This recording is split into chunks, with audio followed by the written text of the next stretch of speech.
Communication doesn't just happen. It needs to be worked at.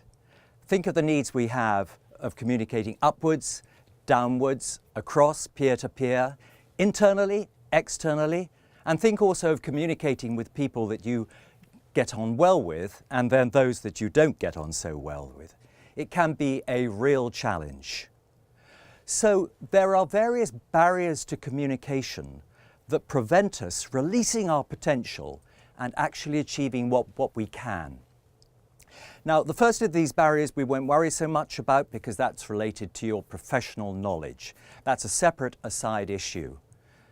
The two key areas that we need to explore here are the issues, firstly, of communication skills, because those are certainly a barrier for some people, and secondly, the issues of what attitudes and therefore behaviour you carry into all your communication. And these link in extremely closely. Without doing your very best on the communication front and maintaining the right attitude and carrying that through to the right behaviour, you will have problems about releasing your full potential. Moving then to the next slide, the issues here are that we have three aspects of behaviour, don't we? Visual, vocal, how we're actually using our voice, and verbal.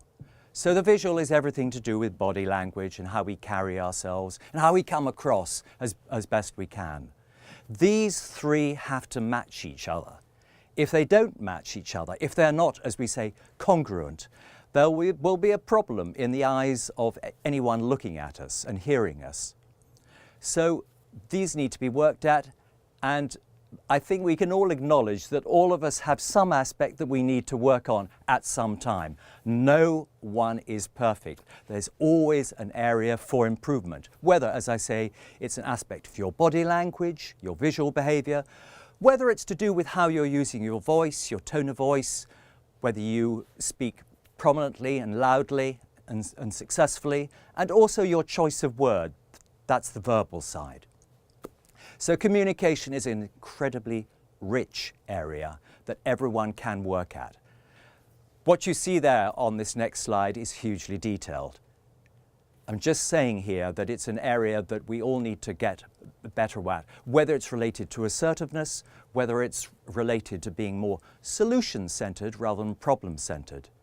There are all aspects where we can adapt better and work better with others, whether it's related to working with internal teams or working with the external media and clients. So a huge area indeed. Correctly interpreting other people's behaviour is quite a difficult business. So there might be four aspects that you can particularly centre on here. Firstly, the issue of how well do you actually know them and how good is your relationship with them? That's a key area. Secondly, number two, there's the context. It's so easy to make assumptions and then find out later that your assumptions are wrong, are false. So watch out for that as well. Thirdly, I think we all have to acknowledge that we have moods. We have variable behaviour ourselves. We get out of bed some days and we're in good form and carry that into work, and other days we're not so successful.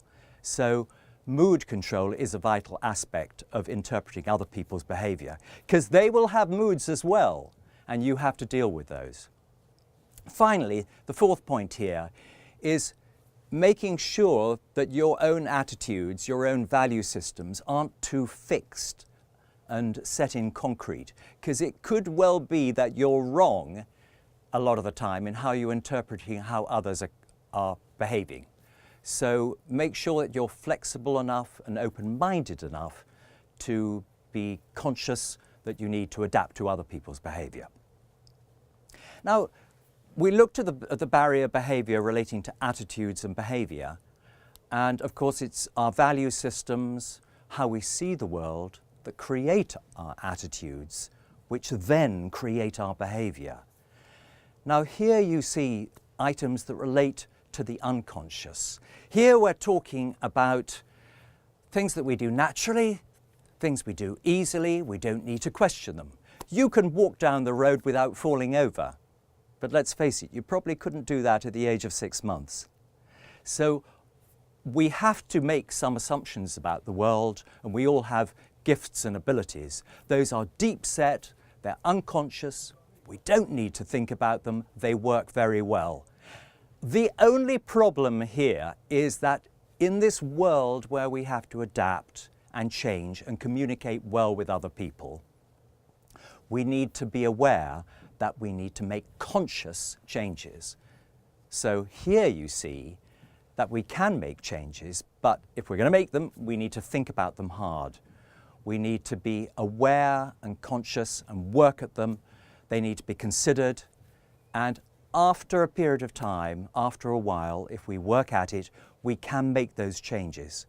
So the last slide I want to move on to relates to comfort zones.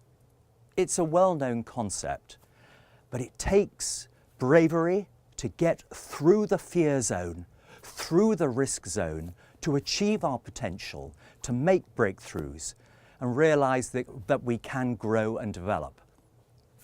So that's a matter, in a sense, looking back at the two previous slides, of saying, yeah, there are certain things that I've taken for granted, unconsciously, subconsciously, but those won't do, because I have to look into myself and consciously work at certain attitudes and behaviours to make a difference, and finally to communicate well.